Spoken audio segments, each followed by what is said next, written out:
आज इस वीडियो में हम बात करने वाले हैं हाइड्रो टेस्ट के बारे में। फिर उसके बाद हम देखने वाले हैं कि इस हाइड्रो टेस्ट का पर्पस क्या होता है। फिर हम देखेंगे कि इस हाइड्रो टेस्ट एक्टिविटी में कौन से हज़ार्ड का सामना करना पड़ता है और इसके लिए क्या प्रिकॉशंस लेने पड़ते हैं। तो चलिए शुरू करते हैं।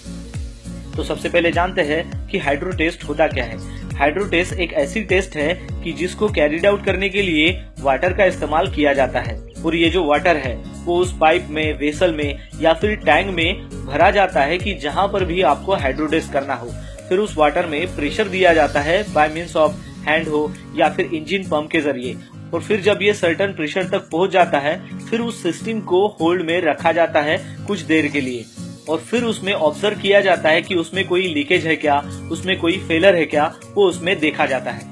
उसके बाद उसका जो रिक्वायर्ड प्रेशर है वहां तक पहुंचने के बाद अगर मान लो उसमें कोई चेंजेस अगर आते हैं, यानी कि उस प्रेशर में अगर फॉल डाउन हो जाता है, तो आपको पता चल जाएगा कि इस सिस्टम में कोई ना कोई प्रॉब्लम है। तो इस पूरी सिस्टम को हाइड्रो टेस्ट कहते हैं। चलिए अब जानते हैं कि इस हाइड्रो टेस्ट का पर्पस क्या होता है।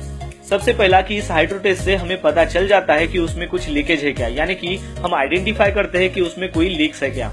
सेकंड पॉइंट है कि जो भी वेल्डेड जॉइंट्स है उसकी स्ट्रेंथ हमें इससे पता चलती है, वो हम चेक कर सकते हैं। और थर्ड पॉइंट है कि जो भी सिस्टम है उसकी कितनी कैपेसिटी है वो भी हम इसके जरिए चेक कर सकते हैं। चलिए अब जानते हैं कि ये जो हाइड्रो टेस्ट है इसमें क्या हज़ार्ड आते हैं। चलिए देखते हैं। तो सबसे पहला हज़ार्ड है कि जो प्रेशराइज लाइन है वो ब्रेक हो सकती है, या फिर वो जो लाइन है उसमें फेलर आ सकता है। गैसकेट, फ्लिंजर्स या फिर गेजेस है उसमें भी फेलर आ सकता है या फिर ब्रेक हो सकते हैं, वो एक हज़ार्ड है। उसके बाद है कि जो भी पाइप है उसके अंदर अगर एयर इंट्रैपमेंट है तो वो भी एक हज़ार्ड है। उसके बाद है इंजन ऑपरेटेड पंप का अगर आप यूज कर रहे हो तो वो भी एक हज़ार्ड है। फिर उसके बाद है कि जो भी प्रेशर गेज का आप इस्तेमाल कर रहे हो उसका अगर कैलिब्रेशन नहीं है तो वो भी एक हज़ार्ड है। फिर उसके बाद है PSV फेलर, यानी कि प्रेशर सेफ्टी वाल्व फेलर, वो भी एक हज़ार्ड है। अनऑथराइज्ड एंट्री, वो भी एक हज़ार्ड है।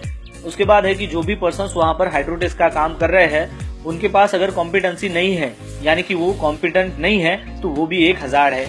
लैक ऑफ सुपरविजन, वो भी एक हज़ार्ड है। इम्प्रॉपर बैरिगेशन एंड साइन बोर्ड, वो भी एक हज़ार्ड है। पाइप ब्लास्ट, वो भी एक हज़ार्ड है। प्रेशर एक्सीड, बहुत ज्यादा प्रेशर दे दिया तो वो भी एक हज़ार्ड है। पुअर क्वालिटी ऑफ पाइप्स, वो भी एक हज़ार्ड है। तो चलिए अब देखते हैं कि इस हाइड्रो टेस्ट एक्टिविटी के वक्त आपको कौन से प्रिकॉशंस लेने पड़ते हैं। तो फर्स्ट पॉइंट है PTW, यानी कि परमिट टू वर्क, यानी कि जब भी आपको हाइड्रो टेस्ट का काम करना है तो उसके लिए आपके पास PTW होना चाहिए।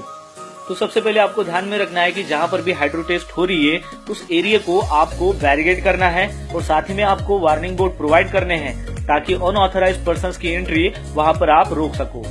सेकंड पॉइंट है कि जो भी प्रेशर गेजेस है और प्रेशर सेफ्टी वाल है वो कैलिब्रेटेड होने चाहिए। उसके बाद है कि जो भी फिटिंग्स है, प्रेशर गेजेस है, वेंट वाल्स है, गैसकेट्स है, ये सभी जो है वो प्रॉपरली रेटेड होने चाहिए, यानी कि उसके ऊपर रेटिंग लिखी होनी चाहिए और वो सभी सुटेबल होने चाहिए उस प्रेशर टेस्ट के लिए।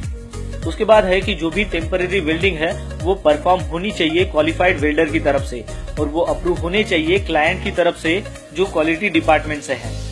फिर उसके बाद आपको ये ध्यान में रखना है कि जो भी प्रेशर आप उसमें दे रहे हो वो आपको धीरे धीरे वो जो प्रेशर है वो बढ़ाना है। उसके वजह से क्या होगा कि जो पाइप्स है उसके ऊपर जो भी लोड आने वाला है वो कंट्रोल में रहेगा और पाइप्स को समय मिलेगा वो लोड को स्ट्रेन करने के लिए, और उसके साथ ही जो भी पर्सन्स वहां पर है उनके पास भी समय मिलेगा कि वहां पर जो प्रेशर दिया हुआ है उसको वो अच्छे से चेक कर सके कि उसमें कोई लीकेज है क्या। फिर उसके बाद आपको ध्यान में रखना है कि कम से कम आपके पास 2 प्रेशर गेजेस होनी चाहिए।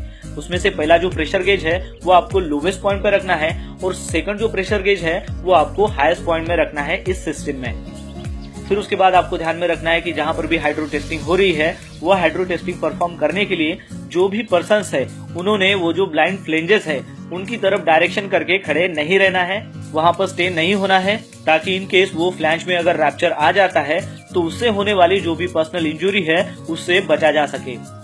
फिर उसके बाद है कि जो भी होसेस है, पाइपिंग है, गैसकेट्स है, कनेक्टर्स है, क्लैम्प्स है, वो सभी अच्छे कंडीशंस में होने चाहिए और उसके ऊपर एडिक्वेट रेटिंग होनी चाहिए ताकि उस हाइड्रो टेस्टिंग के वक्त वो जो प्रेशर है वो बेयर कर सके।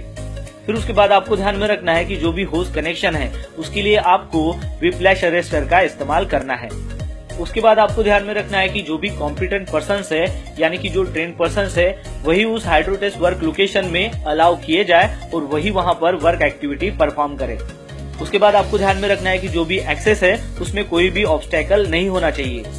उसके बाद आपको ध्यान में रखना है कि हाइड्रो टेस्ट परफॉर्म करने के लिए जो भी सुपरवाइजर है वो वहां पर प्रेजेंट होना चाहिए और ये जो वर्क एक्टिविटी है वो उसके सुपरविजन में होनी चाहिए। फिर उसके बाद है कि जो भी हाइड्रो टेस्ट जॉब है उसका रिस्क असेसमेंट होना चाहिए।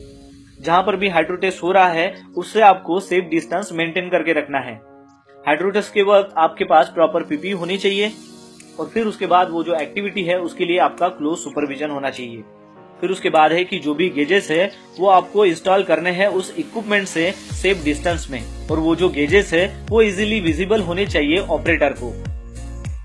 तो दोस्तों आशा करता हूँ कि आपको इस वीडियो के माध्यम से पता चल गया होगा कि हाइड्रो टेस्ट क्या है, उसका पर्पस क्या है और हाइड्रो टेस्ट एक्टिविटी के वक्त आपको कौन से औजार का सामना करना पड़ता है और उसके लिए आपको कौन से प्रिकॉशन लेने हैं। तो बस आज के लिए इतना ही, मिलते हैं नेक्स्ट वीडियो में एक नए टॉपिक के साथ में। तब तक के लिए टेक केयर, बाय बाय।